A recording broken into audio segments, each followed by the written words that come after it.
धुळे जिल्ह्याच्या भौगोलिक आणि प्राकृतिक स्थळांमध्ये किल्ले लळींगकुरणला महत्त्व आहे। हा किल्ला खानदेश प्रांताच्या राजधानीचं ठिकाण म्हणून ओळखला जातो। या किल्ल्यात असणाऱ्या पिकॉक हाऊस या नयनरम्य स्थळाला देखील ऐतिहासिक महत्त्व आहे, ज्यामुळे पर्यटकांची संख्या या ठिकाणी वाढते। किल्ले लळींगच्या विकास कामाला 2006 साली सुरुवात राज्य सरकारने केली, ज्यावर कोट्यवधी खर्च आजपर्यंत केला गेलाय। मात्र या ठिकाणी अपेक्षित आणि ठळक नजरेत भरणारी विकास कामे दिसत नाहीत, हे खेदाने सांगावं लागतं। धुळे ग्रामीणमध्ये येणाऱ्या या किल्ले लळींगच्या विकास कामाकडे स्थानिक लोकप्रतिनिधीकडून लक्ष कमी, तर यावर स्वतःचे उखळ पांढरे करून घेण्याचा सर्वाधिक प्रयत्न झालाय। किल्ला परिसरात औषधी उद्यान, बालोद्यान, कॅक्टस गार्डन, सी पॉइंट यासारखी आकर्षणाची ठिकाणे असताना याकडे म्हणावे तितकं लक्ष पुरातत्व विभागाकडून दिले जात नाही, ही शोकांतिकाच म्हणावी लागेल। शिवाय राज्याचे पर्यटन मंत्री धुळे जिल्ह्याचे असताना किल्ले लळींगचा आक्रोश पर्यटन मंत्र्यांच्या कानी पडतोय का, हा सवाल गड आणि किल्ले प्रेमींना येथे उपस्थित झाल्याशिवाय राहणार नाही। काय ही म्हणजे हे फक्त दिवसा उजेडी या ठिकाणी येता येतं। खरं म्हटलं म्हणजे या ठिकाणी मुक्कामाला राहता आलं पाहिजे। त्या दृष्टीने इथे राहुट्या असणं, आम्ही जो प्लॅन केला तो सांगतो तुम्हाला, टेंट असणं, त्या किल्ल्यावर जाण्यासाठी मार्ग असणं, त्यानंतर हे जे असतं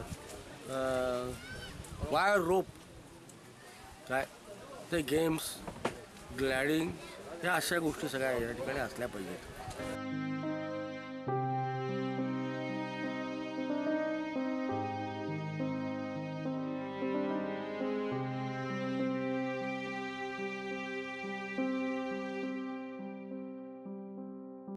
आता आपण वळूयात मराठवाड्याकडे।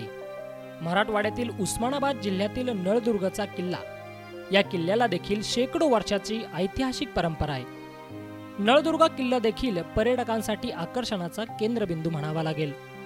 मात्र सध्या या नळदुर्ग किल्ल्याच्या स्वच्छतेकडे लक्ष घालण्यासाठी किल्ल्यासह केंद्रीय संरक्षण राज्यातील 94 गडकिल्ले साफसफाईला पुरातत्व संग्रहालय आणि गड संवर्धन समितीकडून सुरुवात करण्यात आली आहे।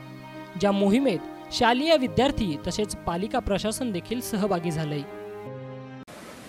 महाराष्ट्र शासनाचा गड किल्ले संवर्धन व संरक्षण हा उपक्रम स्तुत्य आहे।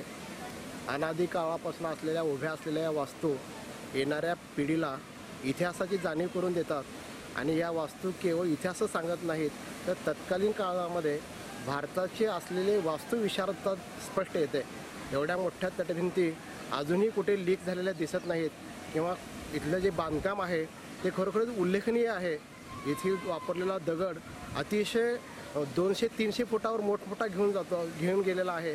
तेव्हा असं लक्षात येतं आहे की भारतीय वास्तुशास्त्र हे प्रगत होतं आणि तत्कालीन काळामध्ये सुद्धा त्याला आजही तोड नाही, असं हे वास्तुशास्त्र जगवण्याचं संवर्धन करण्याचं काम महाराष्ट्र शासन करत आहे। हे उपक्रम स्तुत्य आहे असे मला वाटतं। महाराष्ट्र शासनाच्या निर्देशानुसार पुरातत्व वस्तू संग्रहालय संचालनालय महाराष्ट्र राज्य संपूर्ण राज्यभर 16 सप्टेंबर 2016 ते 16 ऑक्टोबर 2016 या 1 महिन्याच्या कालावधीमध्ये राज्यभरातील राज्य सुरक्षित व केंद्रीय सुरक्षित किल्ल्यांवर स्वच्छता मोहीम राबवतो। या मोहिमेचा जो मेन हेतू जो आहे, मुख्य हेतू जो आहे की जेवढे पण आपले गड किल्ले जो आहे, जे गड किल्ले आपल्या महाराष्ट्राचे एक गौरव आहे, शान आहे, ते स्वच्छ राहावेत आणि त्याच्यासाठी लोकांचा सहभाग घेऊन त्याच्यामध्ये त्यांना एक इन्व्हॉल्व करून त्यांच्यामध्ये एक आपुलकीची भावना निर्माण करावी आणि सोबतच गड स्वच्छता एक मोहीम हातामध्ये घेऊन एक लोकांमध्ये एक जनजागृतीचा एक संदेश पण पोहोचावा, हा या मोहिमेचा एक मुख्य आपला उद्देश आहे। एकंदरीत राज्य सरकारने गड किल्ल्याचा आक्रोश गांभीर्याने घेत गड किल्ल्यांच्या स्वच्छतेला सुरुवात केली असली तरी पर्यटकांनी देखील यात लक्ष घालणं गरजेचं आहे। उस्मानाबादहून सुनील बनसोडे, धुळ्याहून वर्षा हिरेसह bureau report, SBN Maharashtra, Pune.